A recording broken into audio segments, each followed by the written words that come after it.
வாழ்க வளமுடன். ஓம் நமச்சிவாய. அனைத்து தமிழ் உள்ளங்களுக்கும் வணக்கம்.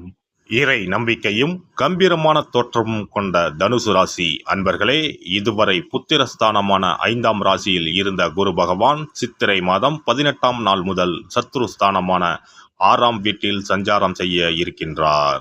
சத்துருஸ்தானத்தில் இருக்கின்ற குரு பகவான் தான் நின்ற ராசியில் இருந்து 5ஆம் பார்வையாக கன்னி ராசியான தொழில் ஸ்தானத்தையும், 7ஆம் பார்வையாக விருச்சிக ராசியான போகஸ்தானத்தையும், 9ஆம் பார்வையாக மகர ராசியான குடும்பஸ்தானத்தையும் பார்வையிட இருக்கின்றார். குரு பகவான் 5ஆம் பார்வையாக தொழில் ஸ்தானத்தை பார்ப்பதால் வியாபாரத்தில் இருந்து வந்த இழுபறியான சூழல் மறையும்.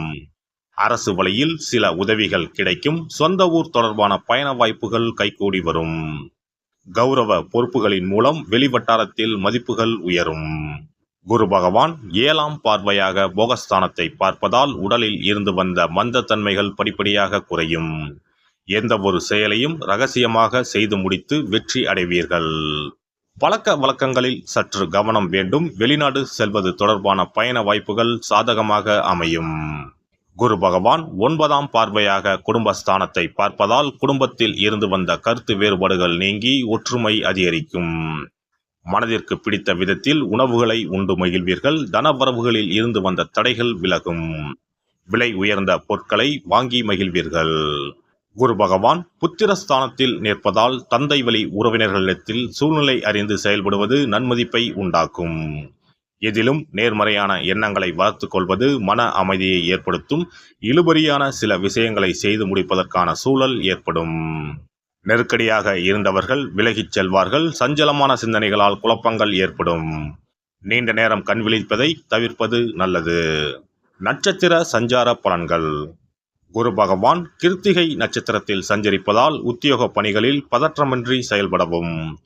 வெளியூர் பயணங்களில் இருந்து வந்த தடைகள் விலகும். கடன் சார்ந்த பிரச்சனைகள் குறையும். உடல் ஆரோக்கியம் சார்ந்த விஷயங்களில் கவனம் வேண்டும்.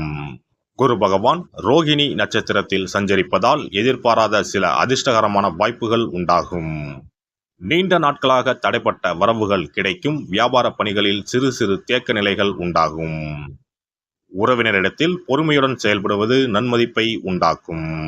குரு பகவான் மிருகசிரிச நட்சத்திரத்தில் சஞ்சரிப்பதால் குழந்தைகளிடத்தில் பயனற்ற விவாதங்களை தவிர்ப்பது நல்லது. பூர்வீக சொத்துக்களால் சிறு சிறு விரயங்கள் ஏற்படும். வெளியூர் பயணங்களில் இருந்து வந்த தாமதங்கள் குறையும். வியாபார அபிவிருத்திக்கான முயற்சிகளில் சிந்தித்து செயல்படவும். குரு பகவானின் வக்கரகால சஞ்சாரத்தின் போது கொடுக்கல் வாங்கலில் லாபம் ஏற்படும். வியாபாரத்தில் இருந்து வந்த போட்டிகள் படிப்படியாக குறையும். உடல் ஆரோக்கிய பிரச்சனைகள் கட்டுப்பாட்டுக்குள் வரும். நீண்ட நாட்களாக தடைப்பட்டு வந்த சுபகாரியங்கள் கைகூடி வருவதற்கான சூழல் ஏற்படும். பெண்களை பொறுத்தவரை தனவரவில் இருந்து வந்த சில நெருக்கடிகள் குறையும். விலை உயர்ந்த பொருட்களின் சேர்க்கை உண்டாகும். உங்கள் கருத்துகளுக்கு உண்டான ஆதரவு கிடைக்கும். அரசு சார்ந்த உதவிகள் கிடைக்கப் பெறுவீர்கள். வெளியூர் பயணங்களில் இருந்து வந்த தாமதங்கள் விலகும். பணிபுரியும் இடத்தில் இருந்து வந்த சில நெருக்கடிகள் குறையும். மாணவர்களுக்கு சஞ்சலமான சிந்தனைகளால் குழப்பம் உண்டாகும். உடல் ஆரோக்கிய விஷயத்தில் கவனம் வேண்டும். தொழில் கல்வியில் முன்னேற்றம் ஏற்படும். விளையாட்டு தொடர்பான விஷயங்களில் சற்று கவனத்தோடு இருக்கவும். பிறமொழி சார்ந்த விஷயங்களில் ஆர்வம் ஏற்படும். உத்தியோகஸ்தர்கள் அலுவலகத்தில் எதிர்பார்த்த சில பொறுப்புகள் கிடைப்பதில் தாமதம் ஏற்படும். உங்கள் மீதான நம்பிக்கையில் சில மாற்றங்கள் உண்டாகும். எதிலும் திறமையோடு செயல்பட்டு பாராட்டுகளை பெறுவீர்கள். புதிய வேலை சார்ந்த தேடலில் எதிர்பார்ப்புகள் நிறைவேறும். பயணங்களின் மூலம் அனுகூலமும் லாபமும் ஏற்படும். உடல் ஆரோக்கிய பிரச்சனைகள் குறையும். வியாபாரிகள் வியாபார பணிகளில் இருந்து வந்த மந்த நிலைகள் நீங்கி முன்னேற்றமான சூழல் ஏற்படும். அரசு வழியில் சில உதவிகள் கிடைக்கும். புதிய முயற்சிகளில் இருந்து வந்த தாமதங்கள் விலகும். வாடிக்கையாளர்களின் எண்ணங்களை புரிந்து கொண்டு சில மாற்றங்களை செய்வீர்கள். கலைத்துறையில் இருப்பவர்களுக்கு வரவுகளில் இருந்து வந்த தாமதங்கள் விலகும். மனதளவில் இருந்து வந்த தயக்கங்கள் படிப்படியாக குறையும். பேச்சு திறமைகளின் மூலம் ஆதாயத்தை மேம்படுத்துவீர்கள். பயணங்களின் மூலம் புதிய வாய்ப்புகள் கிடைக்கும். அரசியல்வாதிகள் நினைத்த பணிகளை செய்து முடிப்பீர்கள். மறைமுக திறமைகளின் மூலம் எதிராக இருந்தவர்களை வெற்றி கொள்வீர்கள். உயர் அதிகாரிகளின் ஒத்துழைப்பு கிடைக்கும். சிந்தனைகளில் இருந்து வந்த குழப்பங்கள் நீங்கி தெளிவான முடிவுகளை எடுப்பீர்கள். நடைபெற இருக்கின்ற குரு பெயர்ச்சியால் தொழில் சார்ந்த அபிவிருத்தியும் அதற்கான தன வரவுகளும் குடும்ப உறுப்பினர்களின் ஒத்துழைப்பால் மேன்மையும் உண்டாகும். சஞ்சலமான சிந்தனைகளால் நெருக்கமானவர்களிடத்தில் சிறு சிறு கருத்து வேறுபாடுகள் ஏற்பட்டு நீங்கும். நவகிரகத்தில் இருக்கக்கூடிய குரு பகவானுக்கு நெய் தீபம் ஏற்றி வழிபாடு செய்து வர உடல் ஆரோக்கியமும் கல்வியில் முன்னேற்றமும் ஏற்படும். இனி குரு பகவானின் அருளை பெறுவதற்கு வியாழக்கிழமையில் எப்படி விரதம் இருக்க வேண்டும் என்பதனை பற்றி காண்போம். குரு பகவானின் அருள் இருந்தால்தான் வாழ்வில் மங்கள காரியங்கள் தடையின்றி நடந்து கொண்டே இருக்கும். இவரின் அருளை பரிபூர்ணமாக பெற வேண்டும் என்றால் அவருக்குரிய வியாழக்கிழமையில் விரதம் இருந்தாலே போதும். குரு பகவானுக்குரிய விரதத்தை கடைபிடிக்க நினைப்பவர்கள் சுக்கிலபட்சம் எனப்படும் வளர்பிறையில் வரும் வியாழக்கிழமைகளில் இந்த விரதத்தை இருக்கலாம். ஒரு வருடத்தில் தொடர்ந்து 16 வளர்பிறை வியாழக்கிழமைகள் வரும். இந்த நாட்களில் விரதம் இருந்தால் எண்ணற்ற பலன்கள் கிடைக்கும். 3 ஆண்டு காலம் இந்த விரதத்தை கடைபிடித்தால் குரு பகவானின் பூரண அருள் வாழ்நாள் முழுவதும் கிடைக்கும். வியாழக்கிழமை விரதம் இருக்கும் முறை. வியாழக்கிழமை அன்று அதிகாலையில் எழுந்து குளித்து மஞ்சள் நிற ஆடை அணிந்து உறுதியாக விரதம் இருக்க வேண்டும். அருகில் உள்ள கோவிலின் நவகிரக சன்னதிக்கு சென்று குரு பகவானுக்கு சந்தனம், மஞ்சள் போன்றவற்றை கொண்டு அபிஷேகம் செய்ய வேண்டும். பிறகு குங்குமப்பூ கலந்த பசும்பாலை கொண்டு குரு பகவானுக்கு அபிஷேகம் செய்து வழிபட வேண்டும். மஞ்சள் நிற பூக்கள் சாற்றி மஞ்சள் நிற இனிப்புகளை நைவேத்தியம் செய்து வழிபட வேண்டும்.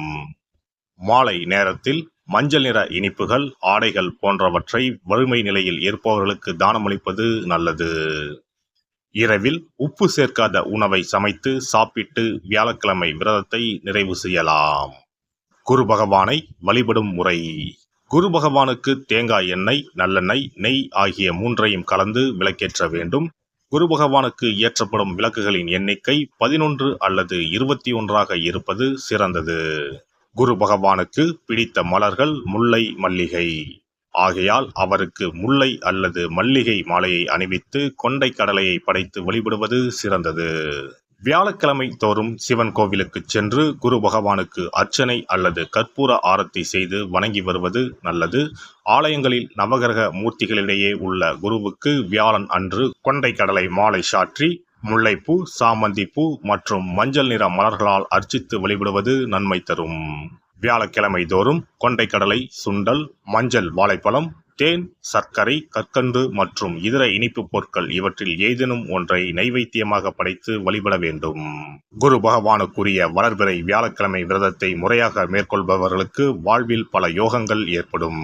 சரியான காலத்தில் திருமணம் நடக்கும். ஜாதகத்தில் குரு கிரக தோஷம் இருப்பவர்கள் இந்த விரதத்தை கடைபிடித்தால் தோஷங்கள் நீங்கும். தொழில் வியாபாரங்களில் சரியான வருமானம் இல்லாதவர்கள், குடும்ப பொருளாதார நிலை சிறப்பாக இல்லாதவர்கள் இந்த விரதத்தை மேற்கொள்வதால் குரு பகவானின் அருள் கிடைக்கப்பெற்று தொழில் வியாபாரங்களில் செல்வ வளம் பெருகும். எல்லாம் வல்ல இறையருளால் நீங்களும் உங்கள் அன்பு குடும்பமும் உடல் நலம், நீலாயுள், நிறை செல்வம், உயர் புகழ், மெய்ஞானம் ஓங்கி வாழ்க வளமுடன். இந்த வீடியோ பதிவு உங்களுக்கு பிடித்திருந்தால் லைக் பண்ணுங்க, கமெண்ட் பண்ணுங்க, ஷேர் பண்ணுங்க, மறக்காம சப்ஸ்கிரைப் பண்ணுங்க, பக்கத்துல இருக்கிற பெல் பட்டனை கிளிக் பண்ணுங்க. நன்றி, வணக்கம். ஓம் நமச்சிவாய. சிவாய நம.